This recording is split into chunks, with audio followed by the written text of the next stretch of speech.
mis hermanos, buenas tardes, ¿cómo se encuentran el día de hoy? Me alegro saber eso. Mi nombre es Carla Sánchez, soy estudiante del Colegio Teológico de México, mejor conocido como COTEC, y actualmente me encuentro cursando el primer semestre.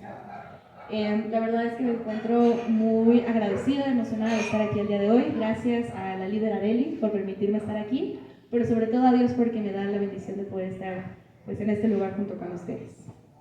El día de hoy nuestro estudio será un poquito diferente, interesante. Les voy a hacer algunas preguntas que me gustaría que ustedes pensaran la respuesta, que lo tuvieran en todo momento en su mentecilla.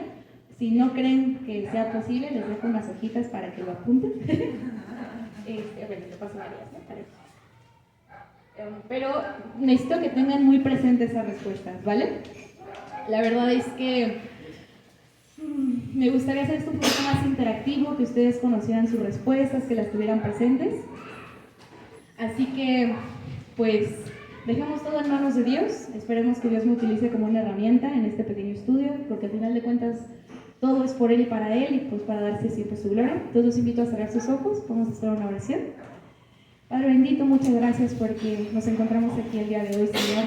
Gracias porque nos permite, Señor, tener un estudio, un tiempo pequeño para contigo, Padre Santo.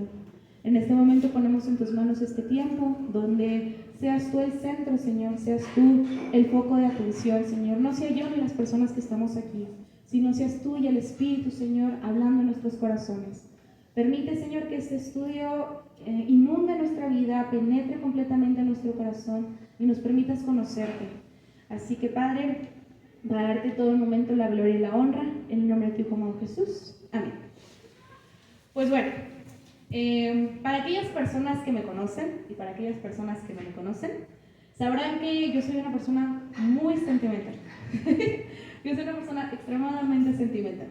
Yo soy aquella chica que puede estar viendo el cielo y de repente estar llorando por lo hermoso que es la creación de Dios, o estar feliz por simplemente ver a un perrito, alegre, de repente agarrarlo, o hasta se molesta y se pone triste porque pierde cosas.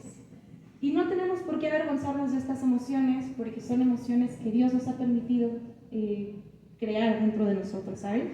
No tenemos por qué avergonzarnos al estar felices, ni tampoco tenemos que avergonzarnos al estar enojados, porque al final de cuentas es un sentimiento que Dios creó para nosotros. Pero eso sí, es importante entender esa pequeña línea entre sentir y permitir que las emociones gobiernen nuestra vida. Así que les voy a hacer unas preguntas para hacer en estas hojitas. ¿Qué harían ustedes al ver a un bebé riendo? ¿Cómo se sentirían sus emociones? ¿Cuál sería su reacción al ver un cielo hermoso lleno de estrellas? ¿O que alguien les dé un regalo que siempre han anhelado? ¿Alguno me quiere decir algo más o menos?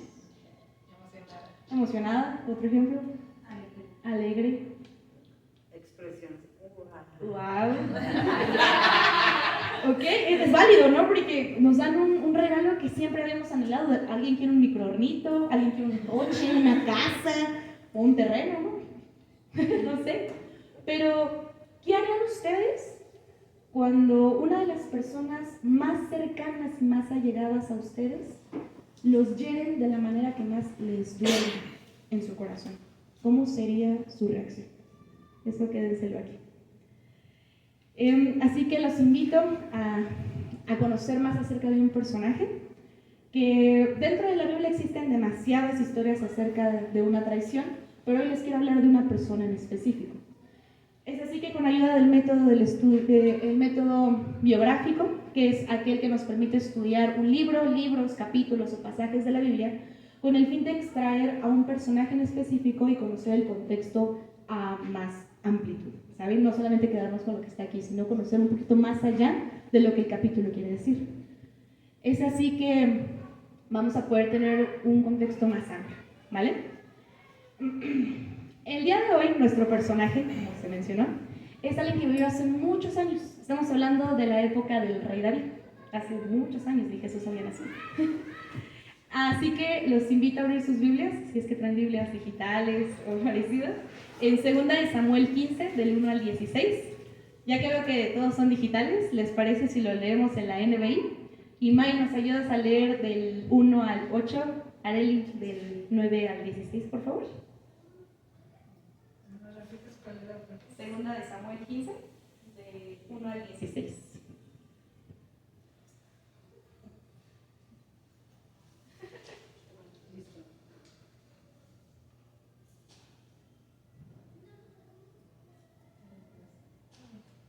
Bueno, es que estoy cambiando de versión.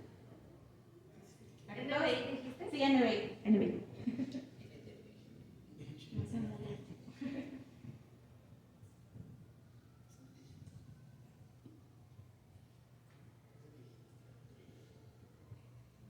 Dice, del 1 al 8, ¿verdad? Sí, por favor.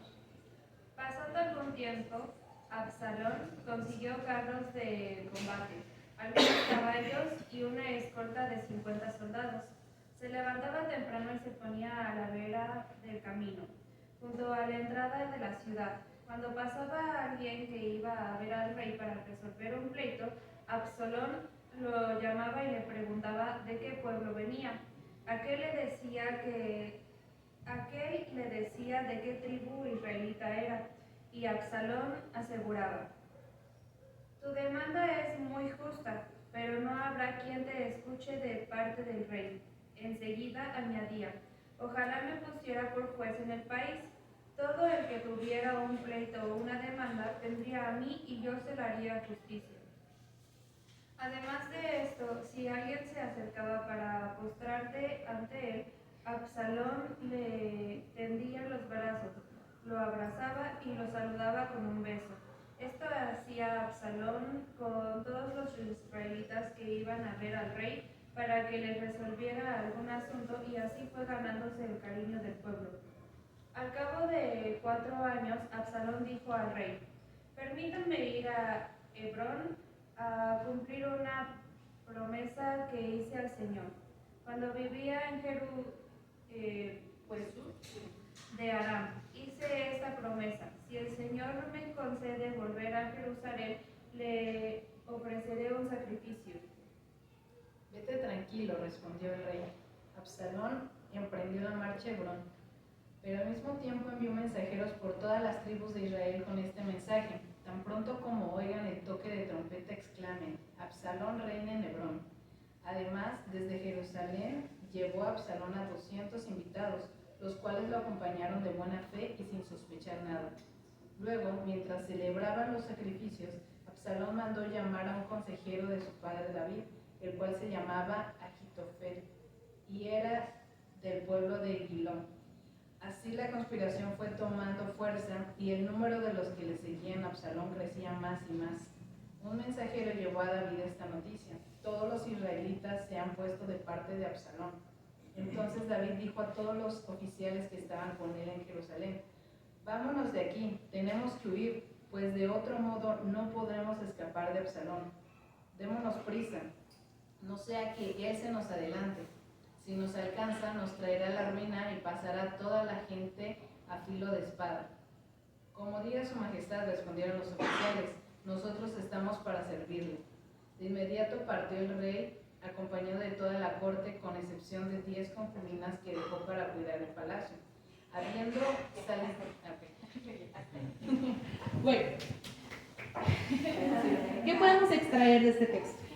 Debemos entender que Absalón era hijo de David.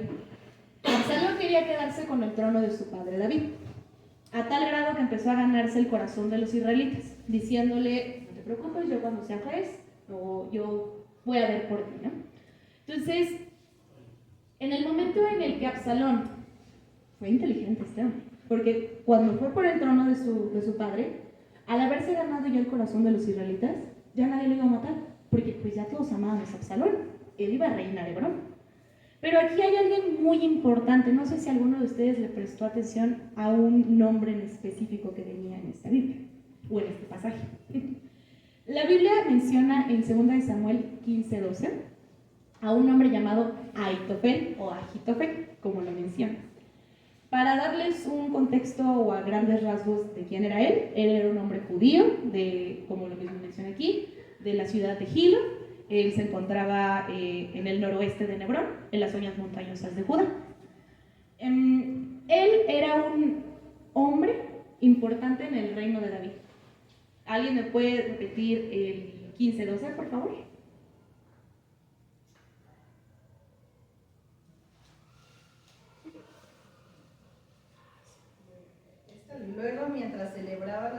comicios, Absalón mandó llamar a un consejero de su padre David, el cual se llamaba Ahitofel y era del pueblo de Gilo. Así la conspiración fue tomando fuerza y el número de los que le seguía a Absalón crecía más y más. Perfecto. Él era consejero del rey David. En un contexto histórico, los reyes de su época necesitaban consejeros, que era un grupo de personas muy conocedoras y muy educadas. Vamos a ponernos en contexto de ese momento. Un rey no podía tomar una decisión por sí solo porque llevaba el peso de un pueblo en sus hombros. Una decisión mala lo podía llevar a la muerte. Una decisión buena lo podía llevar a la victoria. Pero él, ¿cómo podía tomar este tipo de decisiones? Ayudándose de estas personas llamadas consejeros. Estos consejeros eran personas tan educadas que debían de tener conocimientos políticos, económicos, matemáticos, sociales, psicológicos, de la ley de Dios, bélicos. Tenían que estar atentos a cada una de las posibilidades que pudieran surgir dentro del reino, ¿estamos de acuerdo? Entonces, los consejeros de sus épocas no mencionan, solamente menciona uno, Ahitofel. Y un dato muy importante de este personaje es que no era cualquier consejero, él era una persona muy sabia. Era tan sabia que lo denominaban como la voz de Jehová. Su consejo era tan acertado que pensaban que era Dios mismo hablándoles a través de ese consejo. Esto lo podemos ver, si lo quieren corroborar, en 2 de Samuel 16:23, pero vamos a seguir. Así que, ante tal consejo, podemos entender que David había creado con Ahitofel una relación muy cercana, muy unida, porque el consejo que Ahitofel le brindaba, ciegamente le decía, él tiene razón, porque él es una persona muy sabia. Pareciera que Dios está hablando a través de él. Si él dice, vamos a pelear contra tales personas, él tiene razón, por algo lo dirá.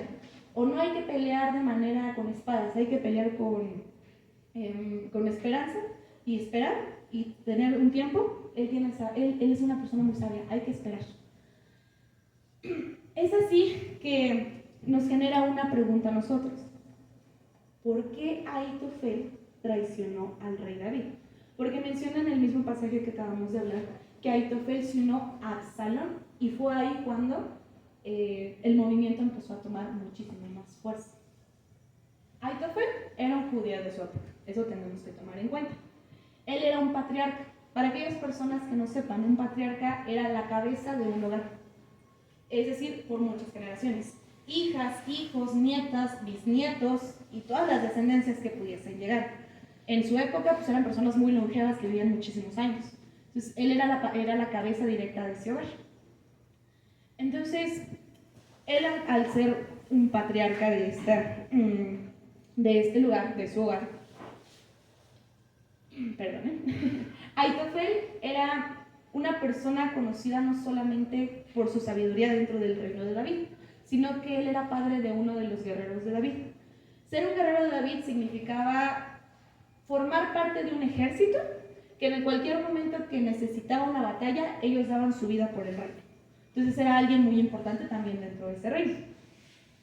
Es así que tenemos una gran pista dentro de este juego.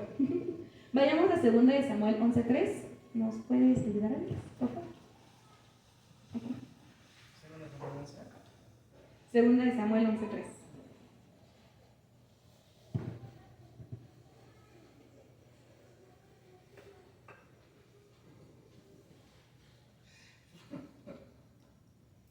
Por lo que David mandó que averiguaran quién era y le informaron: se trata de Betsabé, que es hija de Elían y esposa de Urías de Etía. Tú dirás, bueno, ¿y eso qué tiene que ver con lo que estamos viendo? Ahitofel era nada más y nada menos padre de Elían. Y acabamos de leer algo muy importante. ¿Alguien conoce la historia de David y Betsabé? Ya son nuestros conocimientos. Si no lo conocen, pueden ir a 2 de Samuel 11 y ahí está toda la historia sin problema alguno. Pero por cuestiones de tiempo, a grandes escalas, un día David se levantó de mañana, vio a una mujer muy hermosa a través de una ventana bañándose, y él se llenó de un deseo carnal de tomarla. Así que llamó a un mensajero para que la trajeran, tuvo relaciones sexuales con ella, pero por cuestiones de ley no podía tenerla debido a que ella estaba casada. Entonces, para poder tenerla, tuvo que asesinar a su esposo, Urías. Es algo muy duro. Entonces, estamos empezando poco a poco a unir los cabos sueltos. Repitamos, Aitofel era muy cercano de David, amigo de David.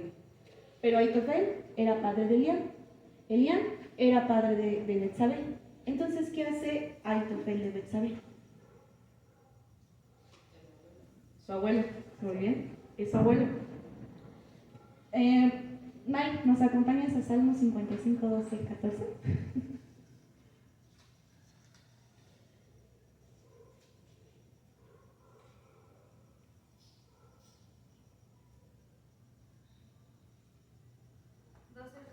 Sí, por favor. 55, 12, 14.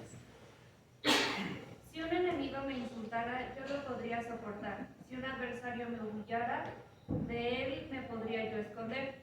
Pero lo has hecho tú, un hombre como yo, mi compañero, mi mejor amigo, a quien me unía una batalla amistad, a quien me unía una bella amistad y con quien caminaba entre los adoradores en la casa de Dios.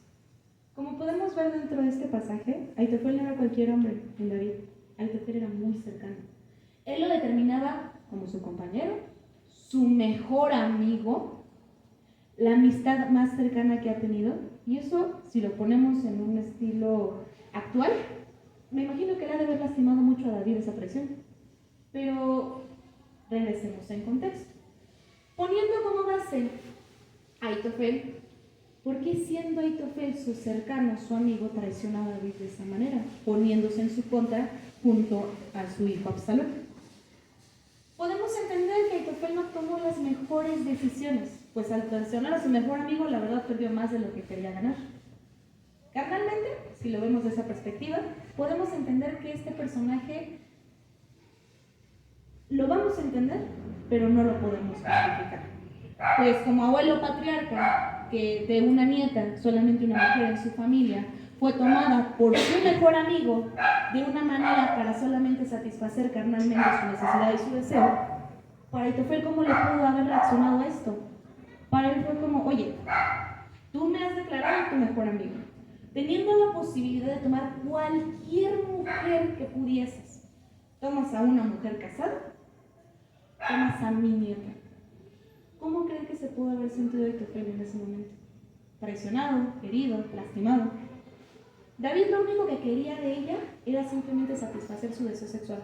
No se iba a casar con ella, no le iba a dar un papel importante, y eso fue algo que le lastimó muchísimo más a Aitofel, diciendo, bueno, si fuera tu primera esposa a la que fueras a tomar y ella no estuviera casada, pues adelante, ¿no? Hasta yo te doy mi bendición, te la doy. Pero estamos hablando de una mujer casada, y no solamente eso, para poder tenerlo, mató a familia de Aitofel. Un ejemplo, si el día de hoy yo me caso, aunque mi esposo no sea sangre de mi familia, no sea sangre de mi sangre, perdón, se vuelve familia de mi familia. Y aunque no sea sangre de la sangre de él, su familia será mi familia. Y es lo mismo con Urias, aunque no fuera sangre de la sangre de Aitofel, era su familia.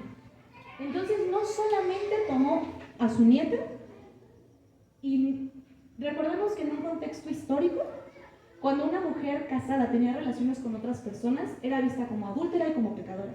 ¿Qué necesidad tenía Betsabé de ser vista así delante del pueblo?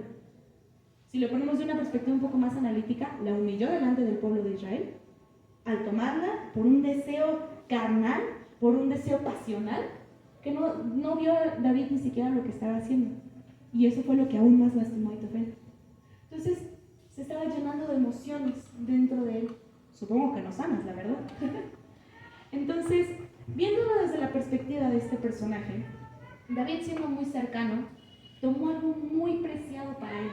Es, por ejemplo, si el día de hoy tú tienes un collar muy anhelado y de repente llega alguien, lo toma y se lo roba. ¿Cómo te sentirías tú? Es algo muy preciado para ti, te dolería, te sentirías triste, enojado, airado, preocupado.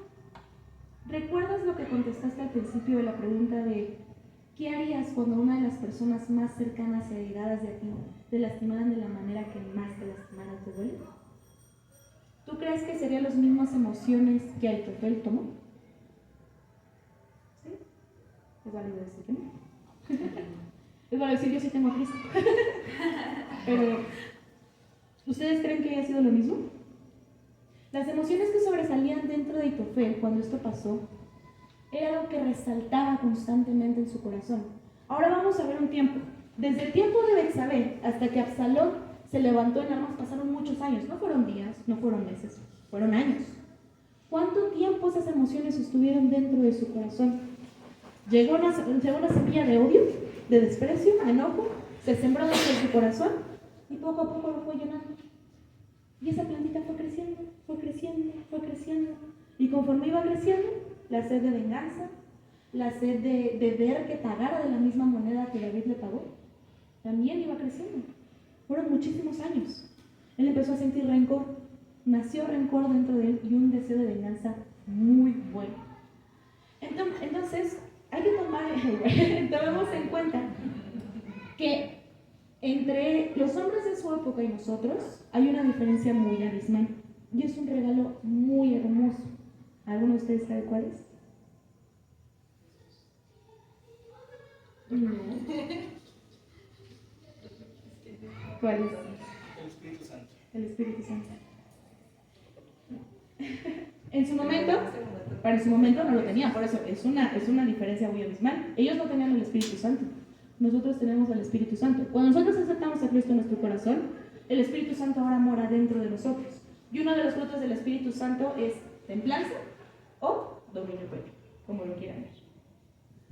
Ahora bien, esta historia nos deja un subtema que ver.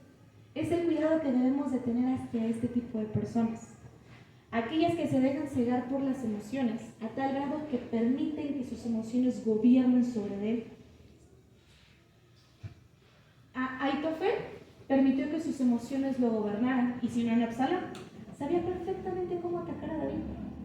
Recordemos que este hombre era alguien conocedor. Tenía conocimientos psicológicos, bélicos, pero también tenía conocimientos de otra índole. Sabía cómo atacar a las personas. Y él quería pagarle de la misma moneda que David le pagó. ¿Ustedes qué sentiría, usted, que ella es madre, que uno de sus hijos se levantara en su contra? Muy mal. Emocionalmente sería algo muy malo. Psicológicamente también sería un ataque muy grande. Y Aitofel tomó eso y dijo, de aquí soy. Yo voy a tomar esto y voy a empezar mi plan de venganza. El primer ejemplo podemos ver en 2 de Samuel 16, del 20 al 21. Yo lo leo, no se preocupen. Del 20 al 21, que dice: Luego le dijo Absalón a Aitofel, pónganse a pensar en lo que debemos hacer. Y Aitofel le respondió, acuéstese usted con las concubinas de su padre, que su padre dejó el cuidado del palacio. De este modo todos los israelitas se darán cuenta que su majestad ha roto con su padre, y quienes lo apoyan a usted se fortalecerán en el poder. Psicológicamente, entrando en un contexto histórico, el hecho de que Absalón tomara las concubinas de su padre era declararle la guerra realmente a David. Pero si yo me siento con la potestad de tomar a lo que te pertenece, que son tus concubinas, me siento con la potestad de tomar tu trono. Pero también Ahitofel fue, te voy a humillar delante del pueblo de Israel, como tú humillaste a mi nieta Betsabé. Te voy a humillar a tal grado que tu propio hijo se va a subir hasta la cima del reino, y delante de todo el pueblo va a tomar a cada una de tus concubinas a plena luz del día. Eso pudo haber generado en David un sentimiento de humillación, de dolor, de cuidado. Aitofel quería pagarle con la misma moneda que le pagó a David, a tal grado de llegar al mismo pago de Urías. ¿Alguien se acuerda cómo le pagó David a Urías? La muerte. Quería verlo muerto. Él tenía tanta sed de venganza que lo único que quería era, yo no me voy a sentir satisfecho hasta que tú te mueras. El segundo consejo que Aitofel quería era más que humillarlo, era terminar con la vida de David. Mientras éste estaba cansado y con la guardia baja después de estar años y años escapando de Absalón, le dijo a Absalón, bueno, a ver Aitofel, ven acá, dime tú cuál es tu siguiente consejo, dime tú qué es lo que tengo que hacer. Y Aitofel le dijo, muy conocedor bélicamente, toma una cierta cantidad de hombres y vamos tras tu padre ahorita que está cansado y con la guardia baja y vamos a matarlo. Si no fuera por la gracia de Dios, porque David oró a Jehová en ese momento, David le dijo, por favor Dios, permite, yo sé el conocimiento que puede tener Aitofel, así que permite que su consejo sea perturbado ante los ojos de Absalón, que no le haga caso, porque él sabía lo que iba, él era consciente de sus consecuencias. Entonces, Jehová, al encontrar esa oración y escucharlo, perturbó el consejo delante de Aitofel, y Aitofel le entendió, ya no puedo nada más que hacer. Se dio cuenta que en el momento en el que subieran las cosas y David regresara al trono, obviamente iban a pedir su cabeza. Él lo que hizo fue dejar las cosas como están, regresó a Gilo, su ciudad natal, arregló sus cosas. Podemos entender aquí que pudo dejar testamento, que pudo arreglar las cosas con su familia, pudo hasta ponerse a cuentas con Dios, agarró una cuerda, se colgó de un árbol y se murió. Entonces, ¿qué podemos aprender de todo esto? Aitofel quería herir más de lo que David le hizo a él. Número 1, lo traicionó tomando armas en su contra junto a Absalón.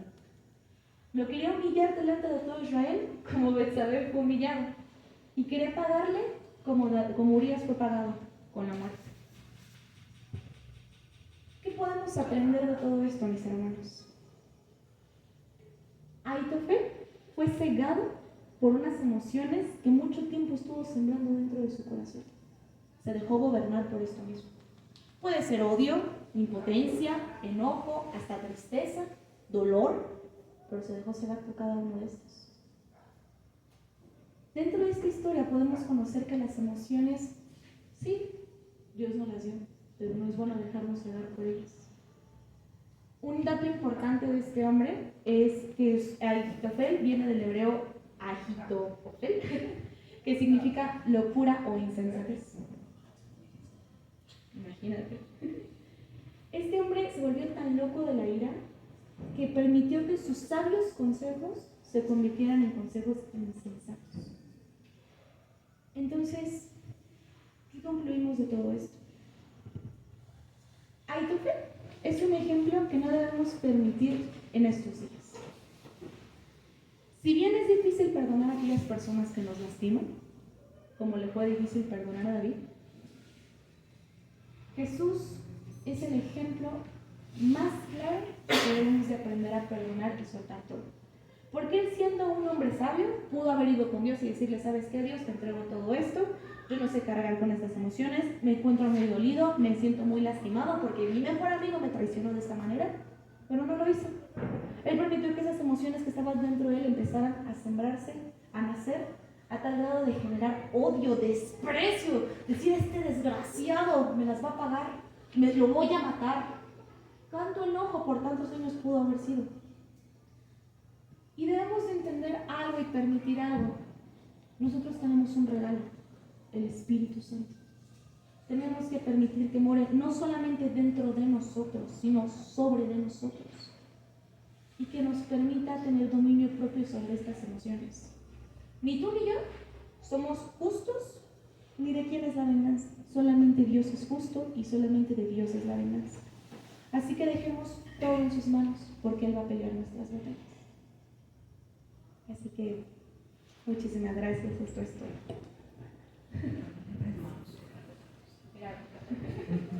¿Tienen alguna duda? ¿Algo parecido? ¿Un comentario?